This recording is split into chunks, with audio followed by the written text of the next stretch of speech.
Hey there, One Funnel Away Challenge, day 23, all about the Dream 100. One of my very favorite topics, and I love it for a lot of reasons, but it served me in my past very, very well. And I'm just going to talk a little bit about what it is, because most people outside of the Russell Brunson ClickFunnels world don't have a clue what Dream 100 is, and they certainly don't call it their Dream 100. I didn't think that, I love this topic, and I obviously love this topic because I took 4 pages of notes on it in about 20 minutes worth of video. And I've been studying this for 2 years now with Russell Brunson in various formats. I've seen several of his presentations on Dream 100, and I've, Dana Derricks has taken that concept and run with it and created all kinds of cool things, and I follow and I'm involved with him. So I love this strategy because although it came from a gentleman by the name of Chet Holmes, Russell goes ahead and describes all of that and how he used it to get magazine customers, advertisers for a magazine that took him from the bottom spot to the top spot in like 2 years. But the cool part about that was he did it for 6 months and got nobody and nothing, crickets. So when you start this strategy, and I've started it, and sometimes I have crickets, but now I'm not having crickets anymore. I'm getting a lot of actually momentum with it, which is really, really exciting. And now I'm switching it to the new market that I'm doing for the One Funnel Away Challenge, because I was more broad and now I'm narrowing my focus like I've been telling everybody to do forever. And I'm narrowing in on a target. So now today, as part of our assignment, we're going to go through and we're going to find a new group of Dream 100. So I'll talk about that in a minute. But Russell walked us through his overview of the Dream 100 and how he applies it to his businesses. And the Dream 100 is the foundation of everything they do at ClickFunnels. Remember, ClickFunnels is a billion-dollar business, right? Crazy, in 4 years.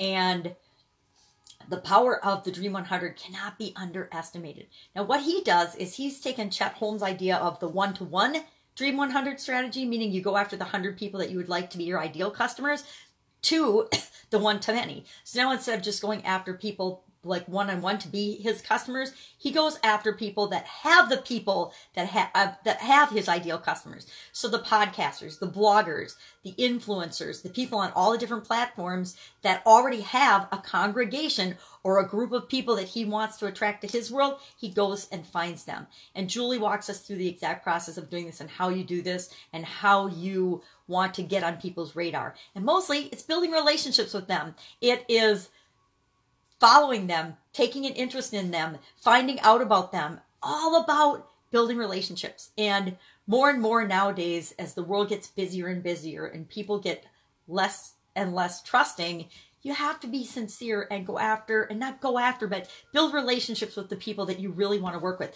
The people who've got the people who you can really benefit with your products or services. Because people that have audiences, Pajamagram included, are really protective of our audience. We're really protective of our people, and we're only going to bring people to them that we know have something to offer them.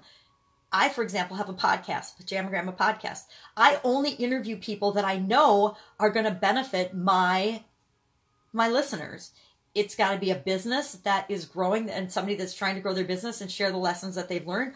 Or it's got to be a service provider that can offer something to people that are trying to grow a business. But it's got to be, I vet it. It's got to be a good, or they have to have a really good message or something to teach people, or they have to have a really good service and be a really good service provider before I share them with my audience. And that's how all influencers are. And I'm not even an influencer. I just happen to have a teeny weeny little podcast where I like to interview people.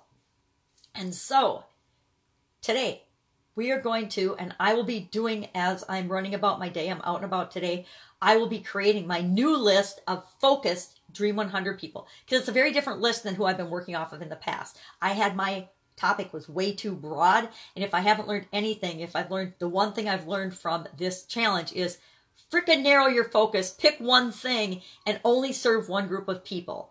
Boom! I know this, I teach this, now I'm doing it. So that's it. I'm going to go work on my list today, and I will... Maybe I'll share that. No, I'm not going to share that. I'm not going to share my Dream 100 list, because our Dream 100 list is going to be unique for each of us. Who I want to work with and who I can relate to is going to be totally different than anyone else, even in my same exact market. So go make your own list. Make a list today of the 100 people who've got the people that you want to work with, and figure out ways to contact them. Start contacting them. Get on their list. Get on their radar. Buy their products. Use their services. follow them, comment on their social media accounts, leave reviews. That's how you start building a relationship. All right. I will catch you tomorrow.